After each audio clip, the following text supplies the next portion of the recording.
Champion হবার লক্ষ্য নিয়ে চ্যাম্পিয়ন্স ট্রফি খেলতে গিয়ে টানা 2 ম্যাচ হেরে বাংলাদেশের চ্যাম্পিয়ন্স ট্রফি বিদায় নিশ্চিত হয়েছে।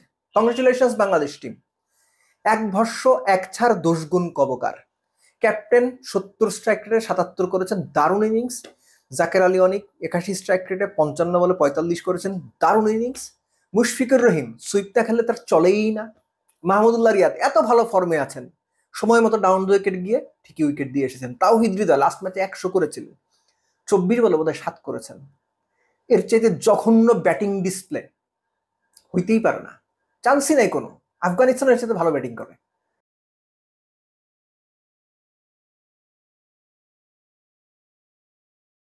আপনি চিন্তা করেন, একটা দল 50 ওভার খেলেছে, 50 ওভারে 181টা বোধহয় ডট বল দিয়েছে। পুরা দলই তো ডট বাবা। আমরা একে তাকে ট্রল করি, দর্শকরা একে তাকে ট্রল করে ডট বাবা বলে। বাংলাদেশের পুরো দলটাই নিউজিল্যান্ডের বিপক্ষে ডট বাবা হিসেবে নিজেদের প্রতিষ্ঠিত করেছে। একদম পরীক্ষিত ডট বাবা, সবাই ডট বাবা। বাংলাদেশ পরীক্ষিত ডট বাবা হোক বা না হোক, পরীক্ষিত পেইন্ট ঘরের জন্য নিপ্পন পেইন্ট। আপনার ঘরের শাইন, গ্ল্যামার, সুরক্ষা যদি নিশ্চিত করতে চান, আজই নিয়ে আসুন জাপানিজ টেকনোলজিতে প্রস্তুত পরিবেশ বান্ধব নিপ্পন পেইন্ট। বাংলাদেশকে না একদম সত্যিকার অর্থে, ওই যে আমাদের গ্রামাঞ্চলে বলা হয় চুনকাম করা, একদম চুনকাম করে দিয়েছে ভারত এবং নিউজিল্যান্ড। লিটারেলি বাংলাদেশের যা হওয়ার কথা ছিল সেটাই হয়েছে।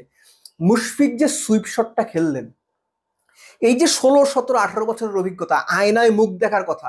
মাহমুদুল্লাহ রিয়াদ প্রেস কনফারেন্সে এসে পেইন কিলার দিয়ে ক্রিকেট খেলার কথা বলেন। পেইন কিলার দিয়ে আপনাদের কে কবে খেলতে বলছে? সময় মতো পারে না, হয় না।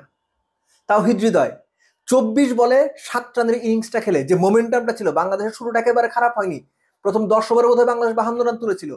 হৃদয় এত জঘন্য ব্যাট করেছেন, নিজে তো আউট হয়েছেনই, দলের সর্বনাশ করে দিয়েছেন, পুরো মোমেন্টাম তছনছ করে দিয়েছেন।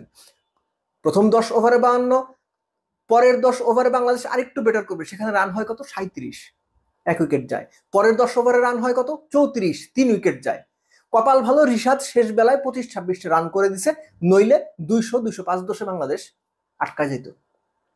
শান্ত ইনিংস ভালো বলবেন না খারাপ বলবেন আপনার ব্যাপার। রাচিন রবীন্দ্ররা 100 করে ম্যাচ জেতান, টম লেথামরা 100 করে উইকেটে টিকে থাকেন ফার্স্ট ম্যাচে। রাচিন রবীন্দ্র ফার্স্ট ম্যাচে সুযোগ পেয়ে 100 করেন। শুভমান গিলরা বিরাট কোহলির নট আউট থেকে 100 করে ম্যাচ জেতান। আর আমাদের ক্যাপ্টেন 70 বলে 70 স্ট্রাইক রেটে 77 করে, তারপরে সময় মতো গিয়ে 37-38 ওভারের সময় যখন এক্সিলারেট করার সময়, তখন গিয়ে উইকেট দিয়ে আসেন, আউট হয়ে যান।